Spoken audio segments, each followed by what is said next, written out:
Bienvenidos a esta segunda sesión dedicada al lenguaje CSS.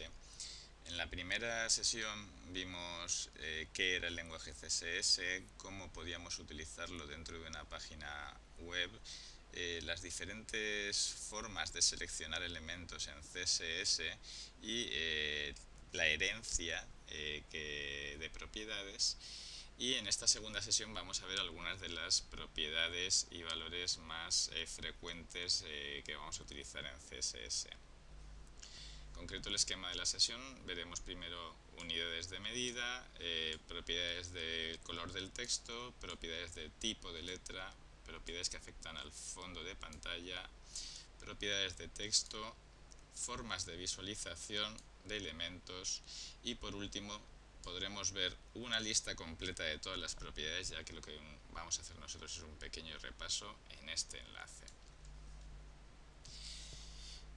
Bien, en cuanto a unidades de medidas, tenemos dos tipos de unidades de medida. En primer lugar, tenemos unidades de medida relativas. Quiere decir que no se mostrarán de la misma manera en función del dispositivo de visualización. Cuanto más grande sea el dispositivo de visualización, más grande veremos el elemento.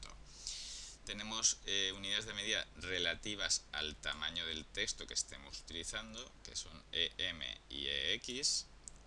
La más frecuente de utilizar es la EM, que se mide relativa al tamaño de la letra M que tengamos actualmente en uso. O también podemos utilizar EX relativo al tamaño de la letra X minúscula. Por otra parte, tenemos la medida PX, que es relativa al dispositivo de visualización que tengamos en estos momentos para ver la página. Cuanto mayor sea el dispositivo de visualización o más resolución tenga, menor será el tamaño del elemento. Por último, podemos indicar mediante porcentaje un valor relativo a, por ejemplo, el tipo de letra que tengamos seleccionado.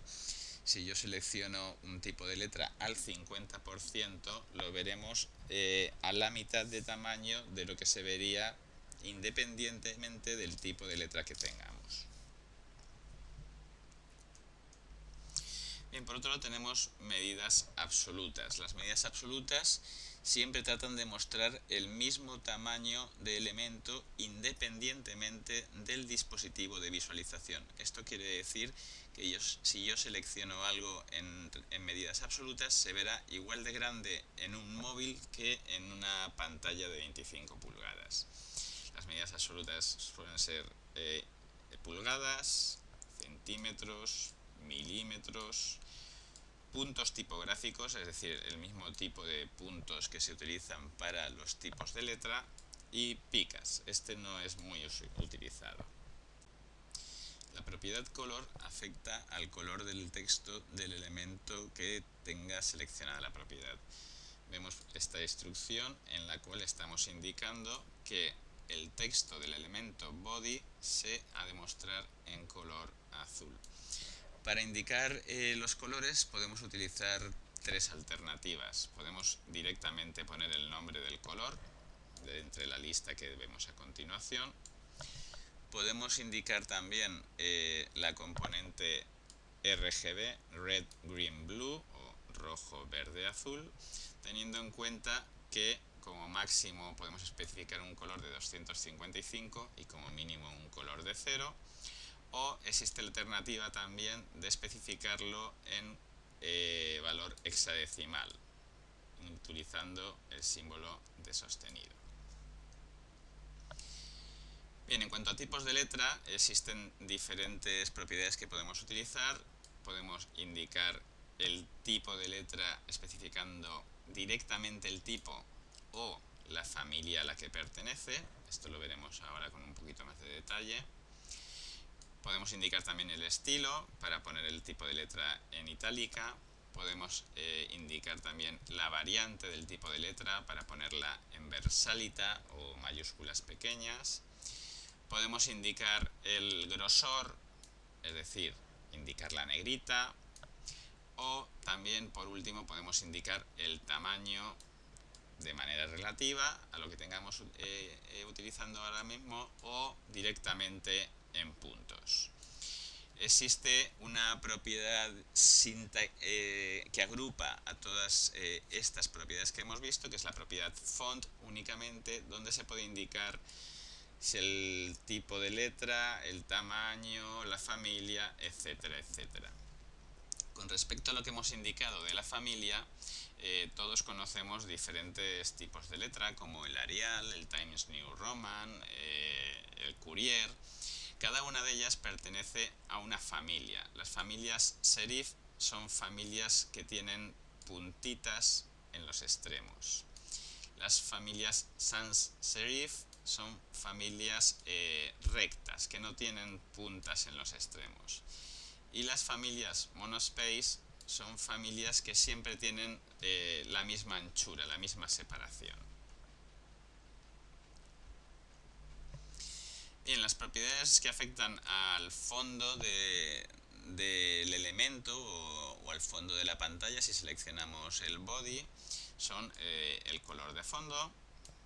Podemos seleccionar también una imagen de fondo indicando la ruta relativa o absoluta donde se encuentra esa imagen. Esa imagen puede estar en internet o puede estar en nuestro disco local.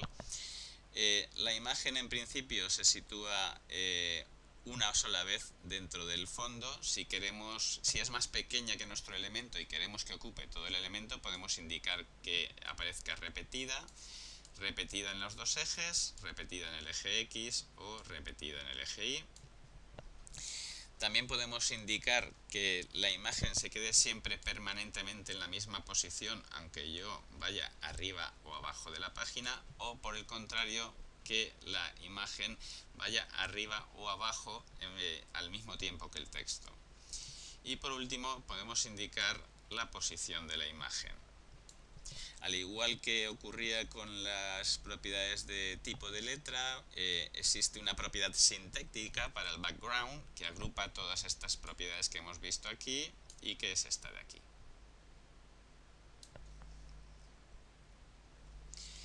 Bien, las propiedades que afectan al texto las vemos a continuación, son el espaciado entre palabras, el espaciado entre letras, la decoración del texto, que pues en subrayado, sobrerayado, tachado y parpadeo, la alineación vertical normal en línea base, inferior, superior, transformaciones del texto, poner en mayúsculas, poner la primera en mayúsculas y el resto en minúsculas o todo en minúsculas, la alineación, la indentación, es decir, la sangría y la altura de la línea. Por último tenemos modos de visualización de los elementos. Tenemos dos propiedades que afectan al modo de visualización, que son la propiedad display y la propiedad visibility. La propiedad display es quizás la más importante porque nos indica cómo se tiene que mostrar el elemento dentro de la página. Existen dos formas básicas de mostrar un elemento en una página. Mostrarlo como bloque, quiere decir que ese elemento ocupa toda la línea en la que está, o mostrarlo en línea, quiere decir que ese elemento puede convivir con otros elementos en línea dentro de una misma línea. Vemos tipos de elemento de bloque: el párrafo, los títulos, las listas, los divs y el resto que son elementos de línea.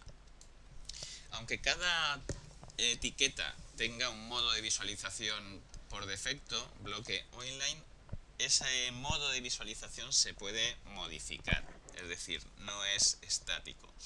Yo a un enlace, que es un elemento en línea, le puedo indicar que se visualice como bloque. En ese caso dejaría de convivir con otros elementos en la misma línea. Y podría hacer exactamente lo mismo con un elemento bloque, es decir, que se mostrara en línea, con lo cual pasaría a poder convivir con otros elementos en la línea.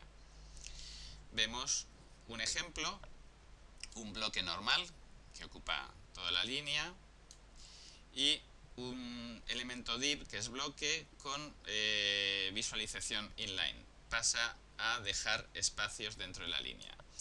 Lo mismo para un elemento en línea, que es un enlace, ocupa solamente un trocito de la página, mientras que si le digo que sea en bloque, pasa a ocupar toda la página.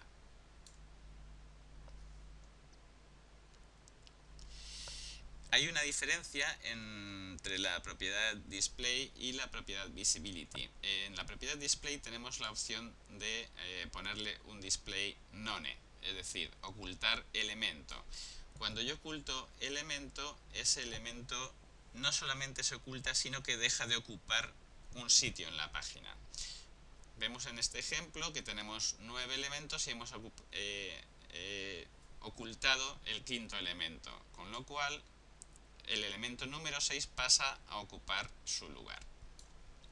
Sin embargo, si yo utilizo la propiedad visibility y le digo que lo quiero ocultar, en este caso el elemento 5 deja de visualizarse, pero sigue ocupando su posición en la página, con lo cual no hay ningún elemento que pueda ocupar su posición.